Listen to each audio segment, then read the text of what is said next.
আসতেছো, ভারতই থাকো, তোমারও জামাই নাই, মুদিরও বউ নাই। কোথায় গেলায় তুমি? আল্লাহর গজব নাজিল হয়েছে। আমাদেরকে মানুষ জিজ্ঞাসা করতো, আপনারা বলেন গজব আসবে, গজব কোথায় আসে না কেন? গজব আসতে ধৈর্য ধরতে হবে। আমরা বলতাম একটু ধৈর্য ধরো, গজব আসবে।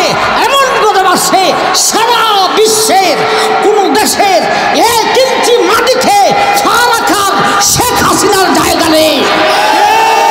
যদি বাংলাদেশে আসতে চাও, আইসা দেখো বাঙালিরা তোমার সাথে কোন ব্যবহার করে। বাংলাদেশ খেলাফত মজলিসে আমি যোগ দেওয়ার পরে অধিকাংশ বক্তা যাদের আওয়াজে দেশবাসী মুগ্ধ, এমন বক্তারা মোবাইল করতেছে, হুজুর আপনি আসেন আমিও আসবো, আসো আপনি আসেন আমিও আসবো, ইনশাআল্লাহ আমরা একটা হিরো ফেলে দিব। বাংলাদেশ খেলাফত মজলিসের জোয়ার উঠেছে, ইনশাআল্লাহ সেই জোয়ার উঠতেই যাবে।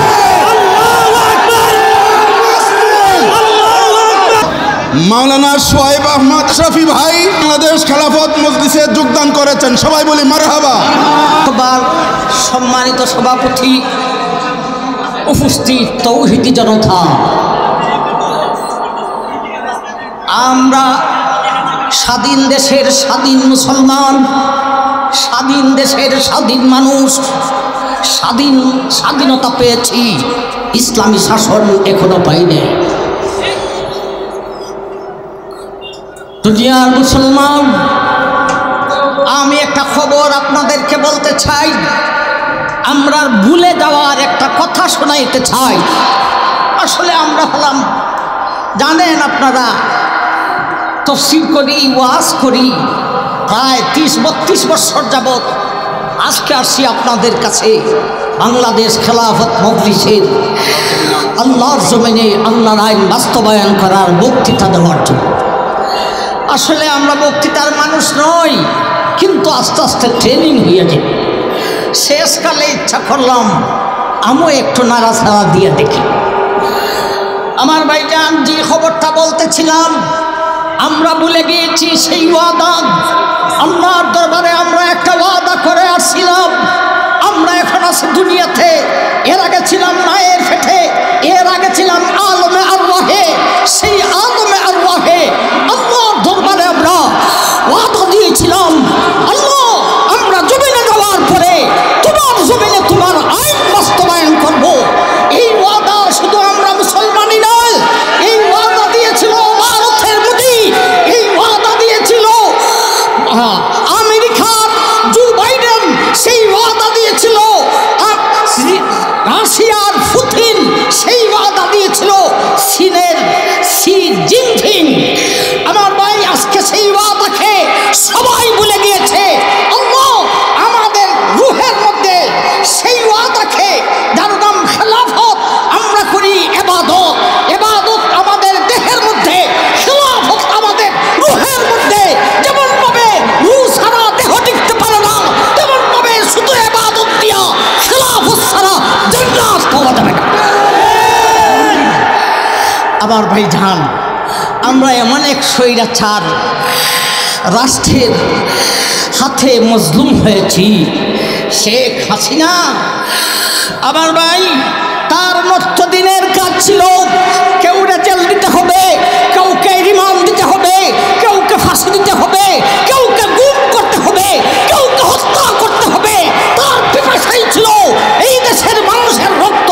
জানিয়ে রাখুন, ওরা সেই শেখ হাসিনা পেয়েছি সরকার শুধু আমাদেরকে মারে নাই, এই আওয়ামী লীগ সরকারের আওয়ামী লীগের গুন্ডারা জেনে রাখো, তার ইচ্ছা ছিল আমাদেরকে মারার পরে তোমাদেরকেও মারবে। আওয়ামী লীগের এমপি মন্ত্রীকে শেষ করে একা দেশকে চালাইব, এটা ছিল তার প্রতিজ্ঞা। এই খুনি সরকার পলায়ন করেছে। আমার ভাইজান, 2009 সালে আমাদের মেজর জেনারেল শাকিল সহ 74 জন সেনাবাহিনীকে হত্যা করেছে। আমার ভাই, 2013 সালে শাপলা চত্বরে ওলামায়ে কেরামদেরকে, এমনকি শিশু নাবালক বাচ্চা,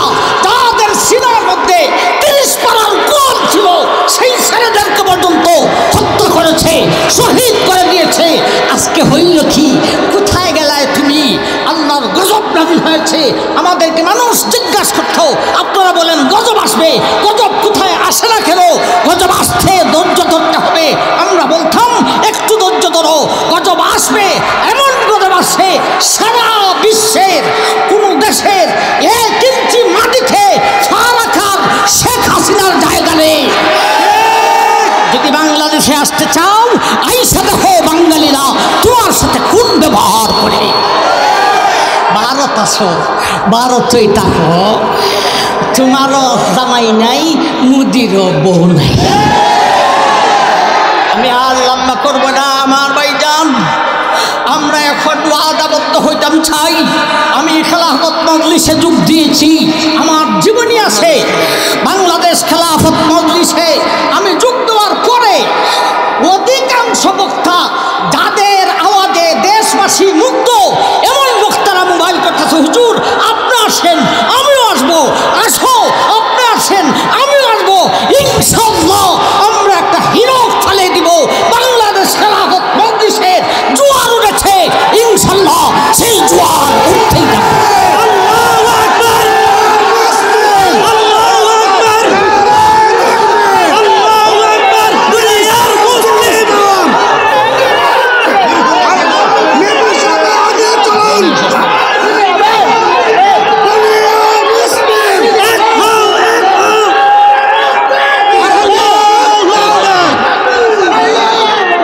নাসরুম মিনাল্লাহি ওয়া ফাতহুন কারীম।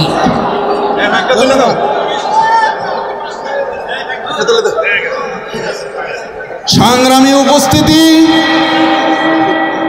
আলেম ওলামা, দিনদার মাখেন, এ বাংলাদেশের বিশিষ্ট ওয়াজ, আমাদের মাধবপুরের গর্ব মাওলানা সোহাইব আহমদ শফি ভাই কয়েকদিন পূর্বে বাংলাদেশ খেলাফত মজলিসে যোগদান করেছেন। সবাই বলি মারহাবা। আরেকটি ঘোষণা দিতে চাই, বাংলাদেশের অন্যতম ওয়াজ হবিগঞ্জের শায়েস্তাগঞ্জের মাওলানা সিরাজুল ইসলাম মিরপুরি সাহেব, তিনিও বাংলাদেশ খেলাফত মজলিসে যোগ দিয়েছেন। আলহামদুলিল্লাহ।